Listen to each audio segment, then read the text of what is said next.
सबसे बड़ा है गौ, गाय की सेवा। दूसरा है ब्राह्मण के लिए सर्वोपरि गायत्री, गायत्री करनी चाहिए हर ब्राह्मण को। तीसरा है गंगा, गंगा को मानने वाला चाहिए होना चाहिए। इस घर में गंगा जल अति आवश्यक है। गौ, गंगा, गायत्री और चौथे नंबर पर है गीता। गीता का पाठ हर घर में होना चाहिए। तो निवेदन कर रहे हैं, शालिग्राम की सेवा सर्वोपरि सेवा है। आपके घर में शालिग्राम अति आवश्यक होने चाहिए। शालिग्राम की सेवा बहुत सरल भी है और बहुत कठिन भी है।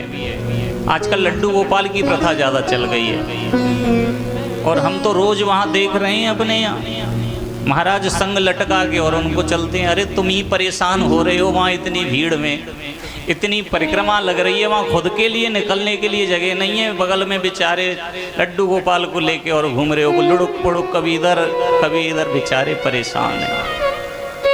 अरे कम से कम आप सेवा कर रहे हो तो अपने घर रखो, और घर जब तुम कहीं बाहर जा रहे हो तो पड़ोसी को दे जाओ, भैया सेवा कर लेना एक दो दिन, कोई मना नहीं करता। लेकिन उनको, अच्छा एक और बात, उनको वहाँ दिखाने क्या ले जा रहे हो? अब तुम तो वहाँ खड़े होकर के चाट पकौड़े उड़ा रहे हो ढकेल पे, और लड्डू गोपाल बेचारे देख रहे हैं। उनको क्या दिखाने ले जा रहे हो? वहाँ तो उनका वास्तविक स्वरूप पहले से मौजूद है, वहाँ क्या उन्हें दर्शन कराने ले जा रहे हो? नहीं, लड्डू गोपाल की सेवा सबसे कठिन सेवा है। आपको बताएं लड्डू गोपाल की सेवा कैसे होती है? हमारे यहाँ वृंदावन में आना कभी, देखना कैसी सेवा होती है। सर्दी में तो सर्दी के हिसाब से उनका खान पान रहना सहना सब होगा, और गर्मी का मौसम आएगा तो गर्मी के हिसाब से उनका खान पान और रहना सहना होगा। सारे मंदिरों में सारे देवताओं की पूजा आप सबने देखी होगी, प्रातः काल हो जाती है, ब्रह्म मुहूर्त में सारे मंदिरों के पट खुल जाते हैं। लेकिन लड्डू गोपाल के पट कितने बजे खुलते हैं? बांके बिहारी गए हो? बांके बिहारी के पट कितने बजे खुलते हैं? पहली मंगला आरती 8 बजे, सबसे पीछे जगता है। क्यों? संपूर्ण रात्रि निधि वन में रास करता है।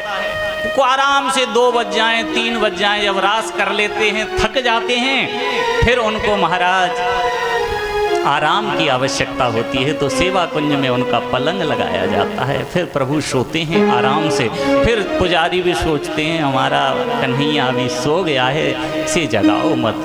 8 बजे जगाते हैं। तो लड्डू गोपाल को महाराज 8 बजे जगाओ अपने घर में।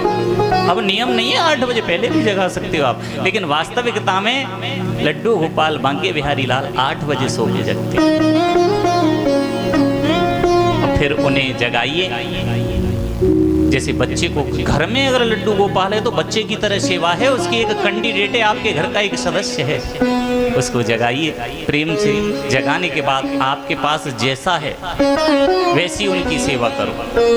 नहलाओ धुलाओ, इत्र लगाओ, तुलसी चढ़ाओ, भोजन करवाओ। और आप तो महाराज खूब अच्छे अच्छे व्यंजन, पूड़ी कचौड़ी हलवा खीर उड़ा रहे हैं, और लड्डू गोपाल के लिए वो 4 चिनौरी या मिश्री के दाने, और किसी के यहाँ ज़्यादा कृपा हो जाए तो 4 किशमिश। भगवान इतने मतलब भूखे हो गए बेचारे, वो 4 किशमिश में ही रह रहे हैं और तुम्हारा पेट नहीं भर रहा इतने से हैं। उसी का सब कुछ दिया हुआ और उसी के लिए कुछ नहीं है। वास्तविकता में घर में चाहे एक केला लेकर के आओ, एक केला, उसको भी पहले लड्डू गोपाल के समक्ष रखो।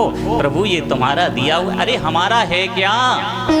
हमारी क्या औकात है और हम इसे क्या खिला सकते हैं और क्या दे सकते हैं? सब इसी का दिया हुआ है। अपने घर में जो भी नई वस्तु लेकर के आओ, पहले गोपाल जी के सामने रखो, फिर उसे प्रसाद समझ करके ग्रहण करो। लेकिन कहाँ करते हैं जी? सब अपने लिए करते हैं। अपने लिए देखो, एक महीने में 4 ड्रेस नई, और लड्डू गोपाल के लिए वो एक ही चल रही है धुल करके। और एक बात बताएं आपको, लड्डू गोपाल को कभी धुल करके ड्रेस कपड़े नहीं पहनाने चाहिए। लड्डू गोपाल को हमेशा नए वस्त्र धारण कराने चाहिए। अब रोज उतारें तो उन्हें धो मत, दूसरे दिन अगर पहनाना है तो गंगा जल छिड़को और ऐसे ही पहना।